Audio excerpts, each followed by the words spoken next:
আজকে যে একটি ভূমিকম্প হয়েছে, এই ভূমিকম্প দিয়ে আল্লাহ তাআলা মানুষকে বুঝিয়ে দিলেন যে আল্লাহ কি না করতে পারেন। আল্লাহ চাইলে সব কিছুই করতে পারেন।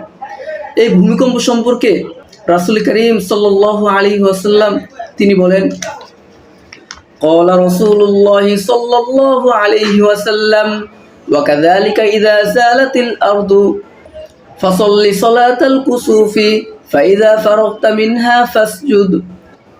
এমনইভাবে যখন জমিনে ভূমিকম্প হবে তখন সালাতুল কুসুফের মতো নামাজ আদায় করবে। অতঃপর যখন নামাজ শেষ করবে তখন সেজদায় গিয়ে এই দোয়াটি পড়বে। দোয়াটি আমি আপনাদের সামনে পড়ে শোনাচ্ছি। আপনারা অবশ্যই এই দোয়াটি শিখবেন এবং আপনার পরিবার পরিজন যারা রয়েছে তাদেরকেও শিখাবেন ইনশাআল্লাহ। ওয়াকুল ইয়া মান ইউমসিকুস সামাওয়াতি ওয়াল আরদা আন তাজুলা ওয়ালা ইন যালাতা ইন আমসাকাহুমা মিন আহাদিম মিন বাদিহি ইন্নাহু কানা হালিমান গফুরা।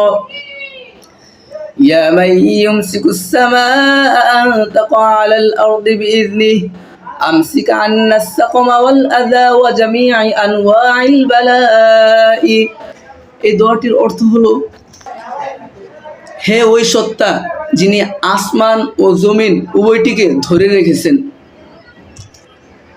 যাতে করে আসমান এবং জমিন নড়াচড়া করতে না পারে। যদি আসমান এবং জমিন নড়াচড়া করে তাহলে আল্লাহ তাআলার পরে শক্তিশালী এমন কেউ নেই যে আসমান এবং জমিন উভয়টিকে ধরে রাখতে পারবে।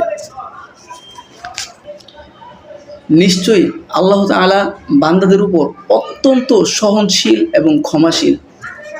হে ওই সত্তা যিনি আসমানকে জমিনের উপর ধরে রেখেছেন, যাতে করে আসমান তার অনুমতি ছাড়া জমিনের উপর পড়ে না যায়।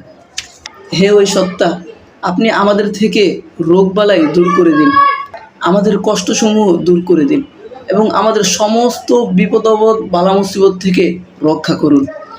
আমিন ইয়া রব্বাল আলামিন।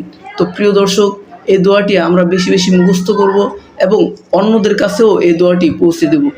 আল্লাহ আমাদের সবাইকে সব ধরনের বিপদ আপদ বালা মুসিবত থেকে হেফাজত করুক এবং গুনাহ থেকে বেঁচে থাকার তৌফিক দান করুক।